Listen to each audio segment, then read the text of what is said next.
de prompte réaction besoin de sur le terrain, mobilisation.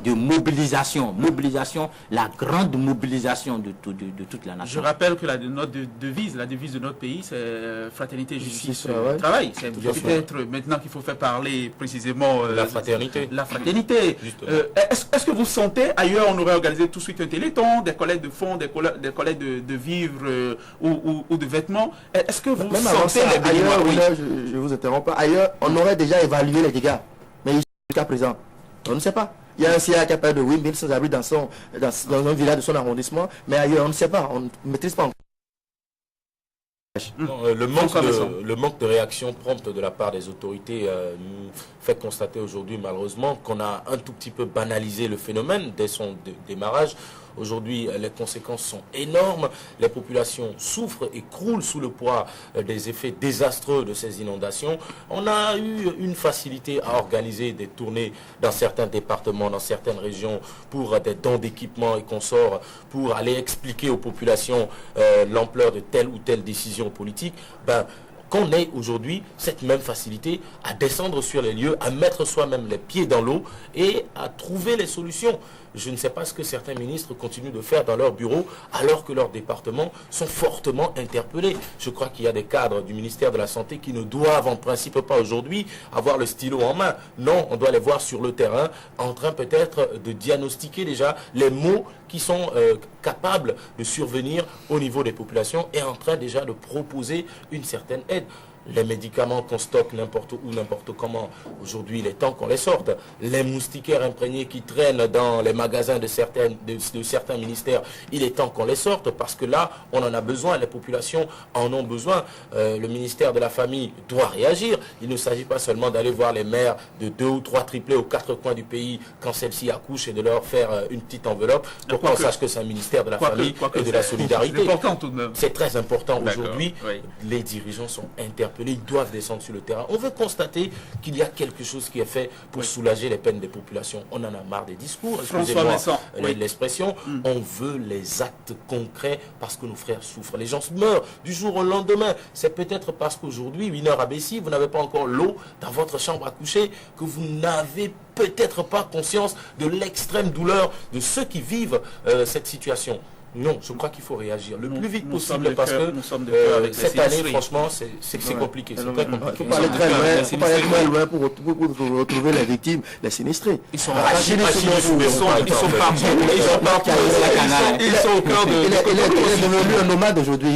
Mais au-delà de la solidarité nationale, on en parle beaucoup. Est-ce qu'il ne faut pas faire appel à l'aide, à l'appui de la communauté internationale pour une question comme celle-là? Oui, l'aide, bon, ça c'est du ressort du gouvernement, mais d'abord il faut que sur le terrain, on constate vraiment qu'il y a chez nous déjà cette réaction, cette prompte réaction-là. Et je pense que c'est d'abord au niveau des mairies qu'il faut constater cette réaction-là.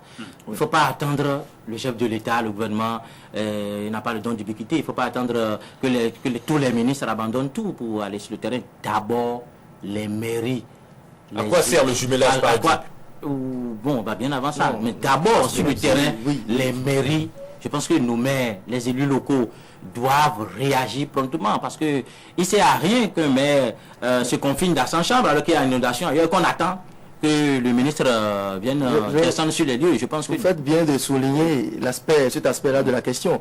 Au moins, on a eu à Cotonou, même si c'est insuffisant. On a eu une réaction de la mairie de Cotonou qui a donné quelques... Ça ne suffit pas, vu l'ampleur des dégâts d'inondation à Gbadilo, Mélé, CNCC, Ladi, Vossa, c'est énorme. Mais vous prenez une commune comme Semekodi, où le maire lui-même dépassé par les événements, il va voir la population, bon, comment c'est arrivé, ou bien, il appelle à l'aide internationale. Le maire appelle à l'aide internationale. Alors que lui-même, à son niveau, n'a pas encore fait le geste.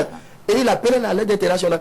Il y a des mairies comme ça, malheureusement, qui au lieu d'aller assister la population, on constate les dégâts. À l'aide internationale, c'est pas au maire de... Non, il n'y a pas de vacuité dans l'action publique en ce moment.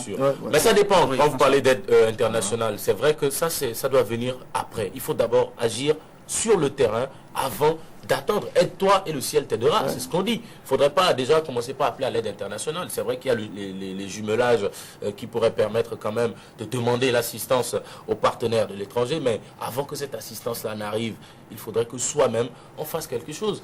Les maires ne peuvent pas nous dire qu'aujourd'hui, ils ne peuvent pas faire le strict minimum, ne serait-ce que pour soulager un tout petit peu les lourdes peines encourues actuellement par les populations. Oui, quand il n'y a pas de réaction, il faut le souligner à haute intelligible, mais quand il y a aussi des réactions positives, il faut aussi le dire. Nous devons rappeler qu'on a vu le ministre Akhenatonde dans la région Agoni, où il est allé assister les populations. Ça ne suffit pas. Il faut que d'autres bonnes volontés accompagnent ces mouvements. Il faut que des citoyens qui ont un peu de moyens aillent au secours de leurs compatriotes qui sont dans la souffrance. Il y a des gens qui ne savent pas où dormir. Il y en a qui dorment au bord de la voie. Il y a cette dame-là qui a animé une émission sur une chaîne de la place, la case qui accompagnait Tata Inès dans la case aux enfants. Tata B, on a vu au bord de la voie à Godemela tout près. Parce que l'eau l'a délogé tout simplement. C'est terrible. Donc, je pense que c'est un phénomène national. Il faut une réaction de tous les Béninois, mais surtout une réaction des autorités.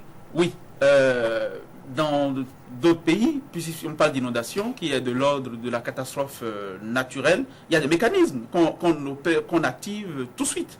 Pourquoi est-ce que chez nous, l'action publique semble silencieuse sur une question comme celle-là, sur Pissosa Baguili? Oui, on a déploré ça tout à l'heure, mais on doit essayer de vivre maintenant dans l'espoir. L'espoir de quoi?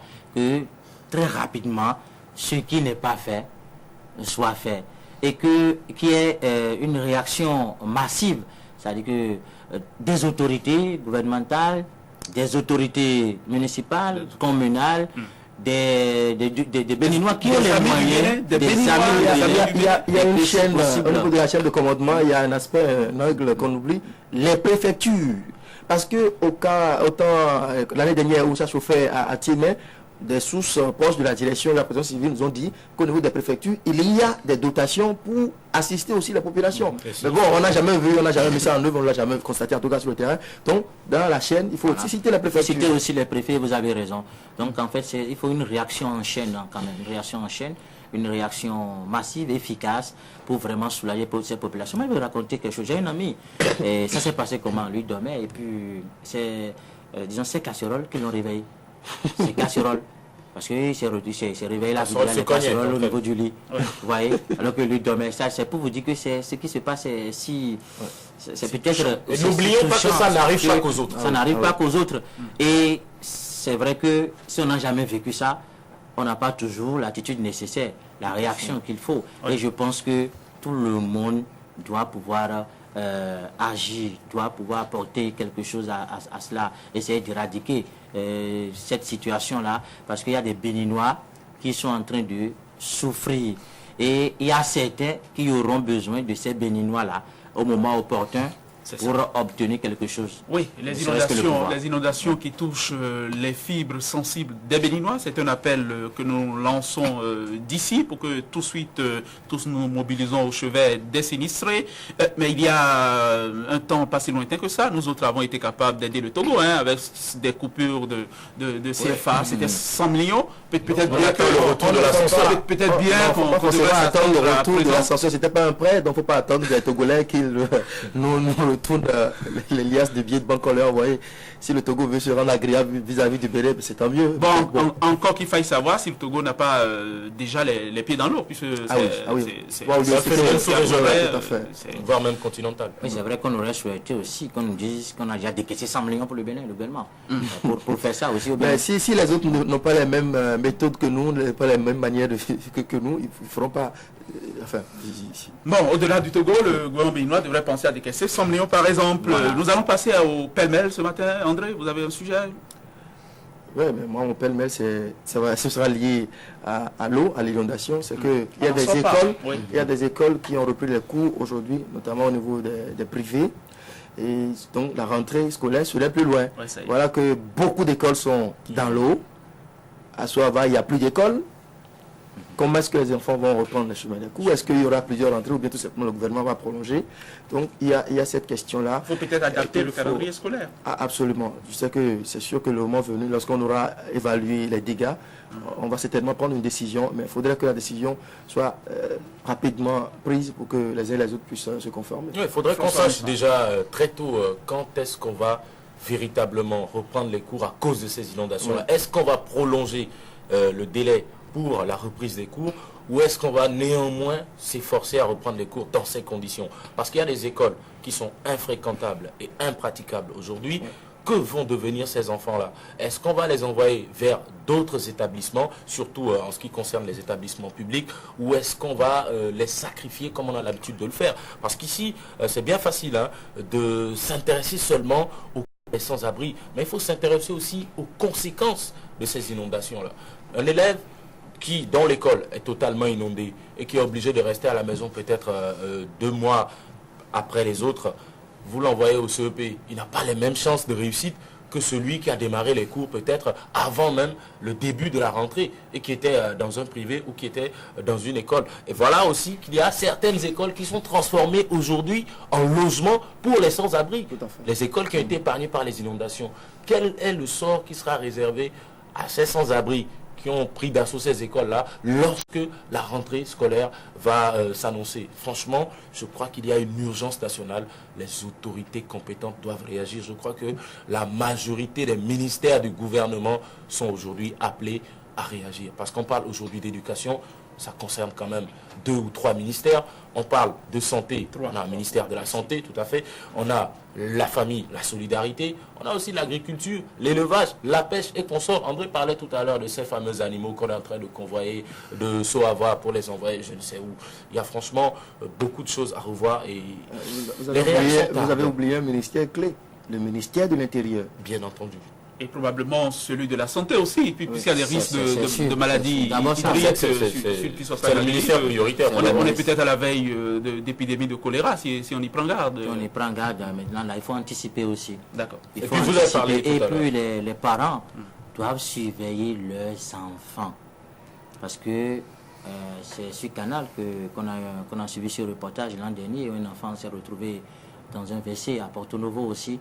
Donc je pense que c'est le moment plus que jamais de surveiller les enfants. De prendre au sérieux son rôle de parent. Il y a le risque d'une poussée endémique, mais au-delà de ce risque de poussée endémique, il faut penser aussi à ce genre d'accident. Il ne faut pas laisser les enfants aller dans la rue parce que le risque de noyade est si fort en ce temps d'inondation cruelle. Attention aussi aux puits non couverts dans les maisons, attention aux puisards et consorts, parce qu'on a vu à Paracou le drame qui s'est fait récurrent depuis quelques semaines avec les enfants qui tombent dans les puisards, avec l'inondation.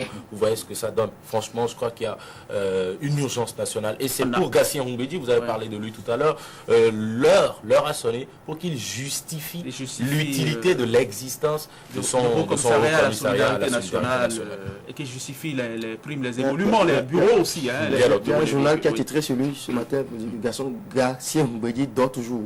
Donc je pense qu'il faut qu'il se réveille. Il faut que ça y est. Il y a l'inondation qui tape un peu à sa porte. Il faut que... Nous n'allons pas parler que d'inondation. Moi, j'ai un pêle-mêle. C'est la soif de Ramadan qu'ont retrouvé certains amis de Amanzininoé, dans le zoo notamment, à Bomé Boïkon. Me semble-t-il, il y a une volonté de les canoniser à présent sur Bagidi. Bon, il y a de l'autre côté une volonté de l'enfoncer davantage. Je pense que c'est une bataille autour de Zézédokwe qui a lieu actuellement dans le zoo. On verra les différents épisodes de cette bataille-là. Bon, c'est une autre forme de solidarité aussi. C'est une solidarité vis-à-vis d'un frère. On fait parler la solidarité régionale. Tout à fait, on a suivi d'abord les notables de Boïkon, les étudiants de Boïkon. Maintenant, c'est le tour d'Aboumé. Je pense que c'est tout à fait normal que ces messieurs, les notables, les sages, veuillent aller au secours de Amanzininoé parce qu'ils estiment qu'il y a quelque chose d'un peu injuste peut-être. Parce que dans cette même localité, des gens se sont levés pour le plonger, pour l'enfoncer. Donc je pense que c'est tout à fait normal. André, merci. François, merci. Sulpice, merci infiniment. On va passer à présent à la chronique inter et ce sera avec Heribel Abel Adjovi.